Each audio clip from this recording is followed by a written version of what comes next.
Typology and Tears. Those of us like our spirituality with a twist.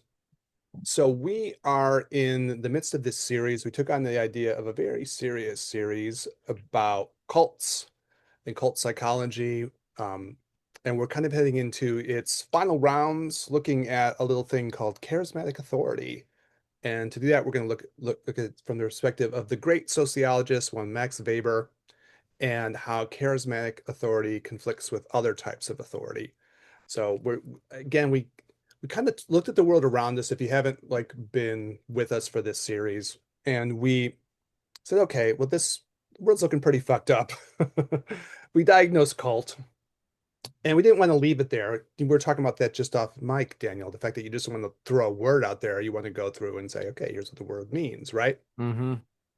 So we said, okay, let's go through and like really look at this whole idea of cult and cult psychology through the social sciences. And so we did things on conformity, social psychology of conformity. We did things on social cohesion and the sociology of that. How do you kind of like force groups together and maintain people in groups? And then finally, we're into this whole idea of like, how do you impose authority on others, right? How, Especially how this, do like, you how do you impose authority on others? did I not say impose? I meant to. Okay, yeah, you said how oppose. Yeah. Oh no, impose. Yeah, how you impose. Yeah. How do you Sounds like a Freudian slip. Then how are we yeah. going to impose it? I was already Yeah. jumping ahead, You're I already guess. jumping Right? ahead. Yeah. Yeah. How do you impose authority on others? Yes, for sure. Yeah. Hit like and subscribe. All right, Max Weber. So, great sociologist. I can talk a little bit about him just so people who would have can have some context of who the guy is. I found him really fascinating to learn more about. I didn't know too much about him, and we're not going to be able to talk too much of his life here, but I'll share a couple little snippets because he ends up being one of those kind of fascinating characters. So he's born 1864, dies in 1920. It seems like he dies of pneumonia, possibly after like the Spanish flu outbreak. So his life is cut kind of short. I would say then he had kind of these crazy, fascinating lives overall. He grew up in kind of a complicated family. From his father's side, there was a lot of politics, culture, academia, political, activism kind of a person. And then from his mother's side, I think like nobility, money, religion, and conservatism. So there was this definite tension in the family he grew up with. He's kind of famous for what you would call like a conflict model, uh, thinking about sociology and psychology in terms of like conflict is the most kind of primary thing in what he talks about. And probably he grew up in conflict or something, right? In these complicated parental relationships. Another thing that's kind of weird about him, weird and interesting, is that he went through a real crisis of like what seems to be kind of a psychological breakdown or mental illness. He had some estrangement from his father. In my research of this, it's not obvious that he grew up kind of being feeling closer to his father than his mother, and then maybe he decided that his father was abusive of his mother in some ways.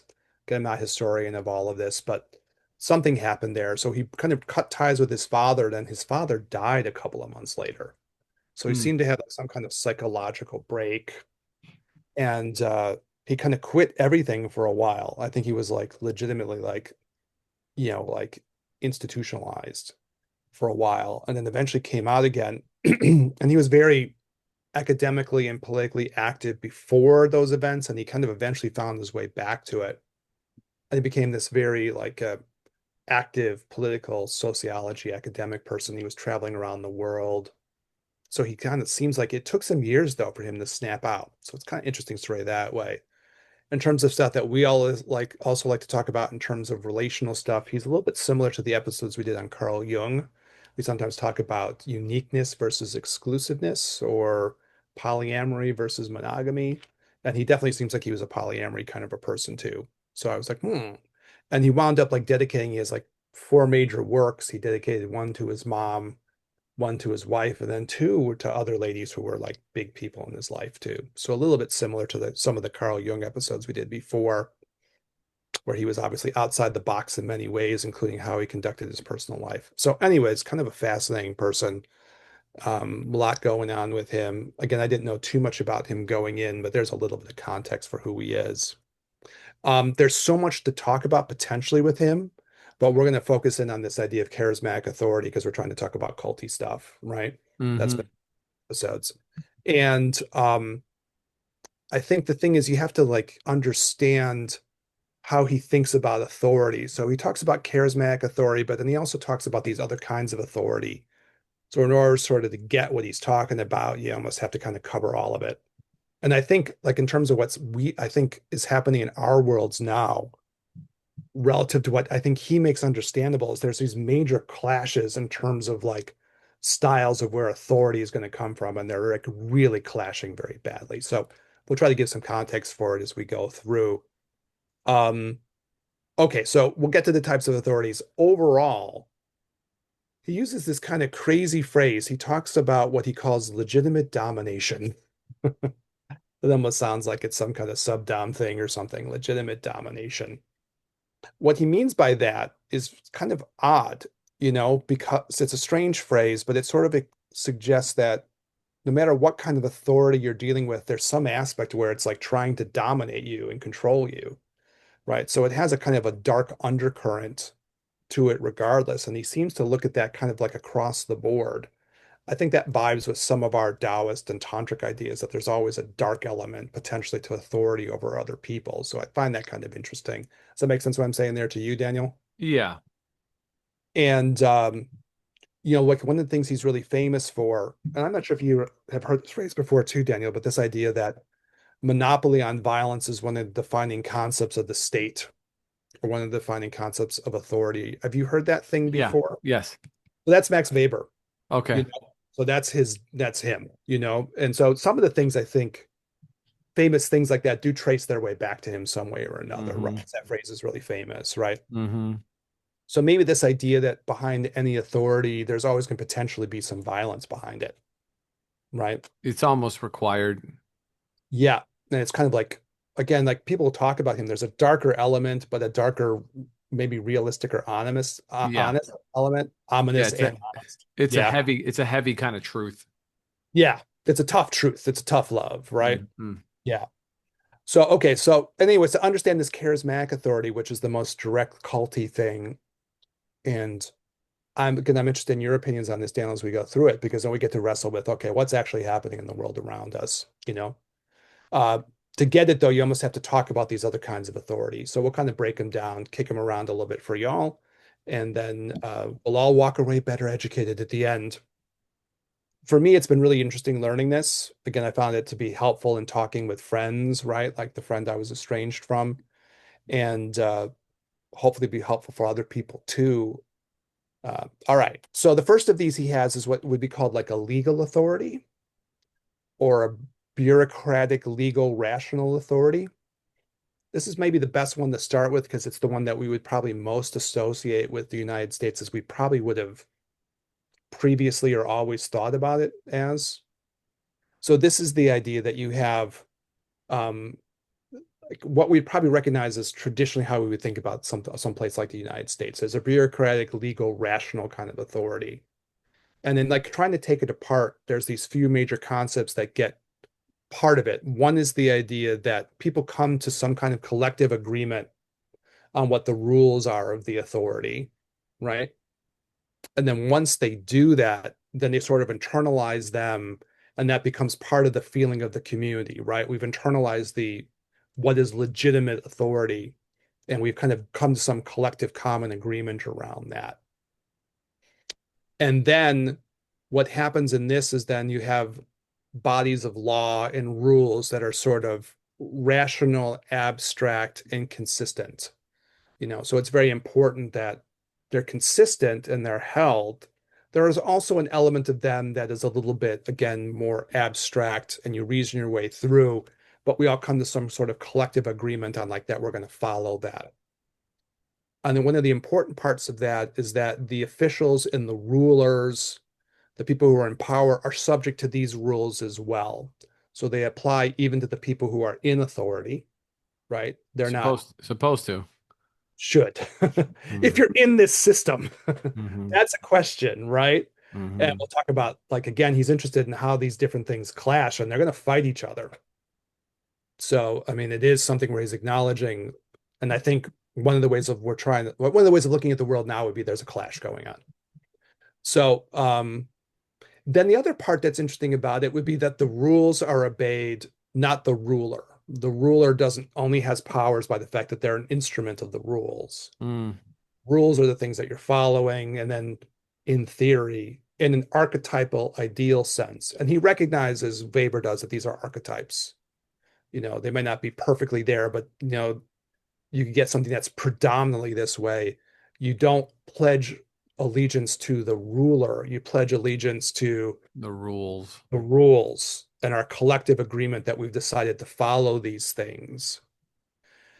Then the other big thing about this, there's these sort of five big ideas here, is that people that are placeholders in the order, it's impersonal, right? You take on a position and then again, you obey the position, not the person. So it's not ties of like personal loyalty to others. It's authority that derives from the idea that, we've all bought in and this person is occupying a position. And so we're going to respect that position and follow it. So, anyways, I'll break it there. What do you make of it so far?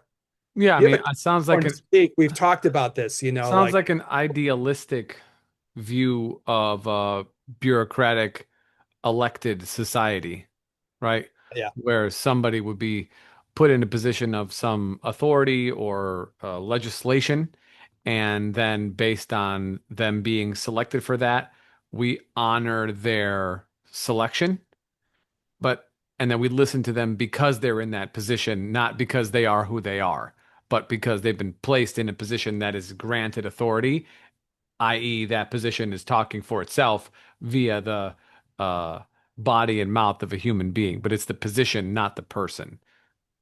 I was interested in this when I was researching it out and prepping it because I kept thinking, well, Daniel was in the military. And Mm. it does come up with this idea that military things are kind of like this too. So you can have Yeah, structures that are, not just like the government or something or the DMV or something, but other parts of, the structure of things that will have that. And like kept thinking about you, like that's how it is militarily speaking, right? yes, but Like, then yeah. inherently you have, okay, you have inherently built within this is the person who achieved that position, because those Uh, positions are not just strewn about.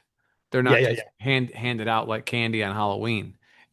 Like you have to earn them. So even though Weber is saying like it's the position, not the person is still in the position, and that position has to be earned one way or another. Therefore, the person achieved or did something in order to be awarded that position. Therefore, that person probably is worthy of at least acknowledgement of said accomplishment. Do you know what I'm saying? Yeah, yeah. No, when he gets to that too, interesting. Like you're kind of like he does say stuff about that because in a certain sense, this thing is more likely to create something like a meritocracy. And so the people who get to the positions, you can be like, okay, I can respect this person also because they probably through expertise, talent, training, experience have gotten themselves to this place. Totally. So now I can respect that person kind of almost doubly, right? I can respect them because I'm going to respect their position within this thing because we've all agreed, okay, we're going to show mutual respect to one another on that. Yeah, But then also, okay, you've got to this spot, you know, correct. we can trust that it's earned. Then I Correct. can, okay, I can put confidence in you, right? Because you've earned that position. Like, yeah, I think it's very true. And he says that this kind of authority will tend to produce meritocracy, the most likely one to do it, right? I think that's most easily seen, at least from my perspective, in the Yeah. military, because you have to have, yeah, we're all wearing the same uniform, but, on the, U.S. Army, on whatever, on one side, or whatever you're in, and your name on the other side, but your rank, and if someone outranks you, they've been there long. No one handed them that position because they were related to somebody else. You know, they didn't, they don't look the part because there wasn't, and I mean, I don't mean to add this into it, but it's coming to me right now. You also have to be physically active. Mhm. So you can't like loaf it. You know what I'm saying? Now, that's not to say that people can't be valid for certain positions because of disability, right? The greatest example would be Stephen Hawking or something like this. You're saying, oh, guy's in a wheelchair, obviously an idiot. No, not quadriplegic, get him out of here. No, I'm not saying that. I'm just saying in the context of the military, you still have to be a viable soldier, right? All despite the ranks. Obviously, if you're up in your 40s or 50s, you're probably not going to be as spry as you were when you were 21, obviously. But there is still that element of you made it all the way there, and now you're wearing the rank. You're in a command position. You earned it. That the At some assumption point is you that had the you earned it. chops to do it, right? At some Yes, point you had the chops to do it, right? correct, And correct. that creates a kind of a mutual trust, then I would think, right? Because Yes, you can look at that yes, person and go, well, he's not just a hollow placeholder in this thing. If it's really meritocratic, he got there for a reason. Now I can put more trust in this person, right? exactly. Yeah, it's interesting. Like it's once you get I kind of this, I mean, on some level you say, okay, that's pretty clear what he's saying, but like when you actually frame it all out and you make it kind of specific, there's a certain power to what he's saying, right? Yeah, yeah. Yeah. So especially if like Capricorn for Daniel, 10th house sun for me. If you know a little astrology, right? That you kind of can get to the idea like, okay, I can respect that this person got to this place. All right. Hmm. So additional features of this thing, once you get past those main ideas, is that in general, you want the rules to be written so that we can all feel that we're bound and kind of complying and we're knowledgeable ahead of time and we can always see that there's a record of things, right? So I guess in the Sure. military you'd have orders and the orders aren't just like, hey, I told Todd what to do. Yeah, No, we gave an order. We know what it is. If something gets fucked up, then okay, we're going to have a record of what happened. It's not correct. just he told this other dude and then he says he didn't tell me that, right? There's too much at stake actually, right? Hmm. Yeah. So again, then there's kind of a structure to things which could be hierarchical, but everyone has their individual responsibilities, right? And those should be pretty clearly defined. Then it gets to what you were talking about, that there should be some kind of special training or expertise. You didn't get to that place just because you knew so and so, right? You didn't get to that because you donated to this thing, right? Or bought this person off, or there's again a nepotism or something. Like you got to that because it was somehow earned, right? And when he's talking about this, then this creates a different, whole set of different relationships. Like for example, you have to like watch out for like conflict of interest. Your personal gain should be kept separate from your responsibilities to what's happening. You need to cut those two things apart in Ah, an the world. emoluments clause. Yeah, Ah, oh, okay. that thing. That thing. Got it. Okay. Yeah, that thing. Yeah, yeah. Ah, that's old news. Yeah, so you split that. You don't create that conflict of interest. And Hmm. what's interesting about it is the farther you get away from it, his point will be you're getting farther and farther away from this. Then you're Mm. in some other kind of authority. You've lost this, right? Hmm. Um, And so then he says in the end, this kind of way of organizing things, this kind of authority is the most efficient because, in a certain sense, it's rational. And in a certain sense, therefore, it is rational because it's based on knowledge, rationality, that you can trust that people have earned their places, right? And and that's the style of authority that tends to get the best results. Things will work the best when you have this Right. context, right? You can get more buy-in from people. You can put more trust in people around you. Um, and then he also says, and this is an interesting point, but he says this tends to create kind of a social leveling because the closer you can get to maybe this as an archetypal ideal, the more you can have people who will prove themselves based on their merits, and you can trust that people will more likely earn the places that they are. So in an ideal world, it will produce more leveling. People who are maybe start off a little bit lower have more chances to get higher in this kind of thing. That's idealized. Hmm. We all know that these things can be imperfect, but the closer you get to that, the more you give people a chance to earn their positions based on merit, right? I know what do you think about that part? There's a certain truth to it, I guess, right? Yeah, yeah, yeah, Yeah. yeah. If you can get close to this, if you can take out It's elements of an like it's an prejudice ideal. and racism and these kinds of things, compared to other things, the closer you can get to it, the better you'll get to people, having the possibility of things leveling out in this way. Okay, so those are the kind of the ultimate framework of this, right? We can recognize this as sort of almost like an American ideal in some ways too. I mean, what do you Hmm. think? Kind of, right? Yeah, yeah. And we're recording this weirdly enough on July 3rd. So we're like right before the big American day for what's left of it. Okay, there are risks to this kinds of things. There's always going to be potential that more darker side. And he's honest about this. So he says, on the one hand, you can get domination by experts potentially, right? Like a plutocracy of experts could take things over. The other part would be that this system can feel kind of impersonal, that you kind of like it develops sort of an impersonal quality to it when you're going through something that feels more bureaucratic or something. But did it feel that way in the military at all? Did it feel impersonal, or how did that feel actually? I've never been in the military, so I wouldn't In know. what way Did it feel like you were like, did it feel cold or impersonal or something, or was it not like that? was what not like that? Your experience, like, was it like, did you feel like, okay, this is a cold impersonal system, or did you feel Like like on a collective or as like on as when an you're individual, I guess as an individual? Did you feel like a cog in the machine and it was impersonal, or did it not feel that I way? mean when you're part I mean when you're part of the th when you're part of a large group, yes, you are a cog. That's the point. Mhm. You know, but then when you're being dealt with one on one, it that's, I guess it's both. I don't know how to, it's not really a great way of putting it, but it's both. You have a job to do, so you are that thing. You do that job. Mhm. You get it done. Period. That's it. If you Not get it, personal responsibility, right? yeah, if you can accomplish it, then you will get praised and recognized for doing it. If you don't, you fucked up. Yeah. Get it done. That's, Yeah. that's it. So it's kind of weird language to use because it's like, okay, impersonal or non-personal, I don't know. I just had to do the things that was being asked, and there was obviously Cor- clear expectations, and yeah, correct.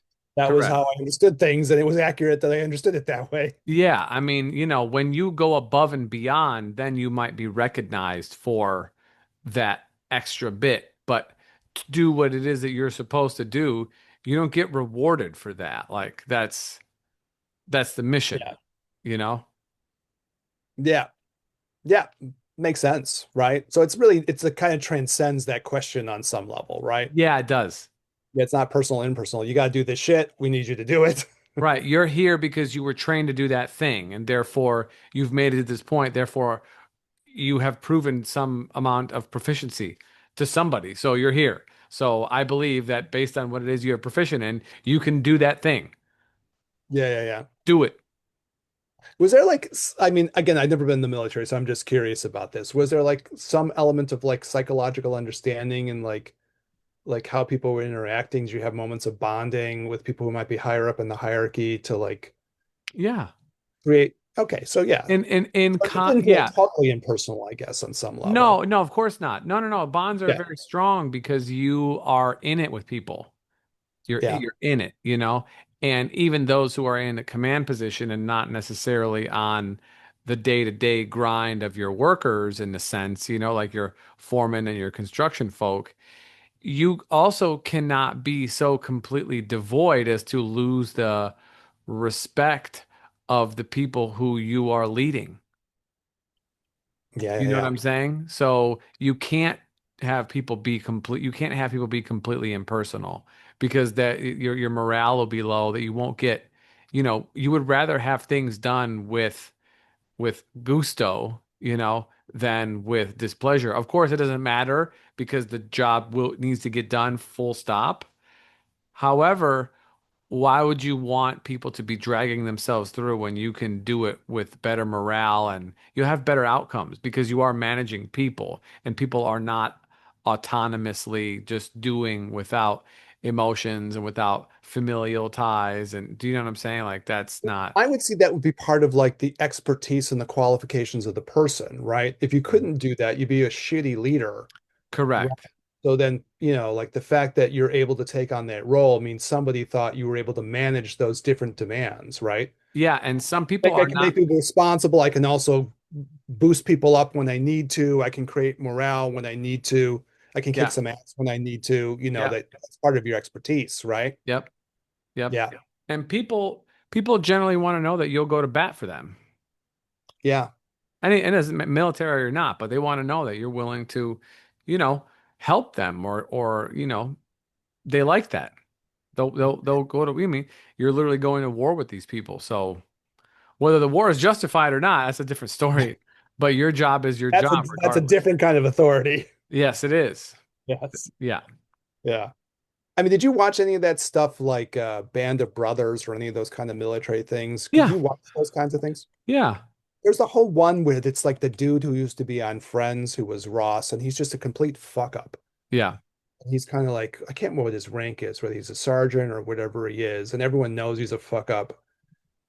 And it's, yeah, obviously it's an interesting thing to watch. I think that, do you remember those episodes? Does that I ring a don't. bell? All right, anyways, he's a I fuck can up. see it in my mind. I could see some of Yeah. the episodes in my mind, but I don't remember But it gets specifically. to that point of like, if you don't have a person who's competent in the position, if it is, we're going to have to go in a little bit, but previewing other episodes we'll do on these things, we'll work our way through and contrast these things as we go. But, if you can't trust that the person has earned it, you're not going to be able to trust them. Yeah. Yeah. Back to the point, back to Faber's Yeah, point it's a real major point. about this being a meritocracy, essentially. Yeah. All right. The other part of this, just for our podcast, and maybe it's the one thing we'll do, and then we'll close the episode up. I probably have to like, Yeah. Yeah. we'll deal with the other kind of authorities as we go along. Yeah. That's just fine. Yeah. But for the pod, there is a risk. We talk about Asian spiritual ideas, and there is a risk of like the Confucian problem, I suppose. Say you have to open that up a little bit. Yeah, yeah, I will.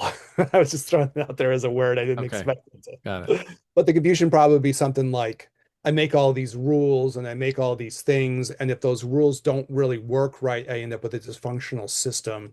Mm, And then a Taoist would come in and say, no, this is too rigid. You're imposing too much artificial conformity on people, and it's going to fuck things up. mm, That's probably like the counter argument from like an Asian spirituality point of view. And I take that seriously. Obviously, personally, if it doesn't work right, you're going to have problems with it. And the Taoists challenge this a lot. So that's probably mhm. one of the major things I would see to add to what Weber was talking about. I know what you think. I mean, we talk about this problem a lot in different ways. And it's sort of a weird balance point then, again, because I thought about you being in the military. On the one hand, when we've had these conversations, you need to have a certain structure to make things work. You do Correct. think, Yes. if you can't put a structure in, nothing's going to work, right? Mm-hmm. And then there's the Taoist kind of point of like, well, if you put too artificial of a structure in that's too rigid and doesn't allow things to flex enough, well, then you'll kill the spirit of things and then shit won't work. So that's probably a critique Yeah. you'd have that would be Chinese. Weber, Weber work wrote things about Chinese culture. We're not doing stuff on that for the nouns at all, but I'll probably peek that at some point just to see what he said about that. Mm. But it's just to bring up, like, it's one of the Taoist things that we talk about. So that might be another problem of this kind of thing. The it's almost you almost have to have something to break out of. We've talked about this before. It's been a long time, but you Oh, know, yeah. meaning the Confucian folks saying you need rules and structures and lines and boundaries, versus the Taoist people who saying no, we need free flow. You need to be in tune with the natural course of order. Um, you sort of have to have a balanced dance between the two because people are different and some will require one or the other to bring them balance, and some will require one or the other to bring them liberation. So, as examples, people who are feeling way too confined by the pressures of society or familial pressures or whatever, if they don't have the sense of opportunity in the vastness of what could be, then they might feel very stuck, very, Yeah, yeah. very stuck, and not happy. Simultaneously, if somebody is in a place of deep despair, depression, if you will, right? And life is just sort of like seem to escape them in some way. And now they're just sort of lost, floating, living in the basement of their mom's house of some type, or couch surfing Yeah. with friends, or relationship to relationship, just not really having their own sense of 2 feet on the ground. Structure will help that person.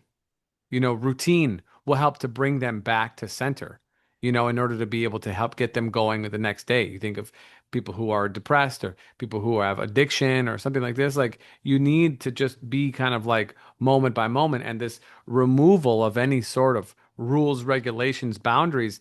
The possibilities are infinite, yes, which is wonderful, but it's also scary for those Mm. folks because they're not rooted in anything. They're just sort of floating by as things go along. So I think together, if you can find a balance between both of those, then that's ultimately the kind of like best kind of way for me. But I'm always going to take that because damn Capricorns want all the things. You know what I mean? I tend to think of it like a little bit like a stages of the growth of a person. If you're Sure. totally chaotic and fucked up, you need to put some stability on that, Hmm. right? Otherwise, things will be too chaotic and you're almost like falling out the bottom of the barrel or something, right? Exactly. Yeah. You need to hold your stuff together. Once you get to that point, okay, I can hold my stuff together. Now I can think about jumping out a little bit, Yep. right? I could be the fish jumping out of the water or the little bird that wants to fly up some more, right? And then I'm transcending a little bit more, right? And I can kind of start to play with the idea that I can transcend or play with some of this structure and get above it. Then you're a tantric or a Taoist or something, right? But if you can't hold your shit together, that's true, right? It's hard to leap from total chaos to like up in the sky, Okay. right? Have to develop over time, right? Throwback from a book from a really long time ago, Eric. I don't know if you've ever read it, audience. I'm not sure if you're even tuned in at this point. You probably have the top 3 percentile of attention span of human beings ever. Um, Jonathan Livingston Seagull. Oh yeah, yeah, yeah. Uh-huh. Yeah. So for those who haven't read it, it's a very short read and there's pictures. It's like 100 pages. Jonathan Livingston Seagull is exactly what you're talking about, Eric, like wanting to Yeah. fly a little bit higher. And Jonathan Livingston Seagull is a seagull who wants to be an eagle, who wants to fly like an eagle, you know? Oh, okay. Yeah, yeah, yeah. Right, if Uh-huh. you remember that. And so he gets flight lessons from like these like ascended birds, you know, Uh-huh. and he is able to eventually, spoiler, fly in very specific patterns and transcends, like, he's not just a normal seagull, but yeah. I can't remember if like my dad always liked the old school singer Neil Diamond. He might have Hmm. done a whole album on that. Maybe I wouldn't Don't surprise me. remember. Like, I think I remember driving in the car and there's like, is this Jonathan Liv? Is this what this is supposed to be about? That might be a thing. I'll have to double check. One more thing before we totally check out, and it'll be the capper on the episode that will lead into the next one for anyone who hung around, like you said. Hmm. We'll introduce it next time is like part of the reason why these things exist, though, why you have this legalistic, rationalistic thing. If we go to like Chinese culture, Asian culture, right? Why did Confucius do this? Because it's how you hold fucking corruption down. Mm. Have this, the corruption goes crazy. Yeah. So, I'm a Taoist minded person, but and I talk about it with students in my Chinese medical classes, but you have to like give respect to what he was trying to do. He said, Yeah. like, we can't hold corruption down until we get some buy-in and consent about this. Otherwise, this stuff is going to run psycho. And I think that Yeah. gets us to the moment where we're at now in like our own little land of the USA, right? Like you need this kind of thing in Yeah, you order to do. hold that stuff at bay. Yeah. Otherwise, you get such abuses of power Right. that Which people go crazy. supposedly nobody likes. Yeah, Supposedly. yeah, in theory. In theory, I don't know. We'll see. Yeah. But Weber's point will be previewing episodes to come, will be if you take a step back and really try to understand this is what we're doing, and even in the Asian context, okay, what's Confucius trying to do? He's trying to come up with something where you can get control over abuses of power and corruption. That's what he's trying to do in China, right? Hmm. Because all these fucking warlords and all these like corrupt people, we have to get them in check. And that's why you come up with a system like this. But when we get to our other sources of authority, they're going to try to fight this. Yeah. And that's the foreshadowing of episodes to come and another 3.5 years of our lives. But that's the question, right? Yeah. How do these authorities fight one another? So to be continued. Yep. All right, brother. Well, thank you All so right. much. Thanks, Daniel, for the Uh, lively conversation. yeah, of Good. course. And for Audience, sharing thanks. about your military experiences too. I was curious. Yeah. Yeah. Audience, thanks for tuning in. As always, like, comment, subscribe, hit us up, ginandtantra@gmail.com. Leave a comment in the YouTube section. Hit us up on the gram, the Gin and Tantra podcast. Or if you know us, feel free, send us a text message or an email or a handwritten letter because those actually, to be honest, are the best. Everything else is great. We'll take any of it, but those are the best, top of the line. Let's go old school, not new school. Postcard. Yeah. For Eric, this is Daniel. We'll catch you guys in the next one. Peace.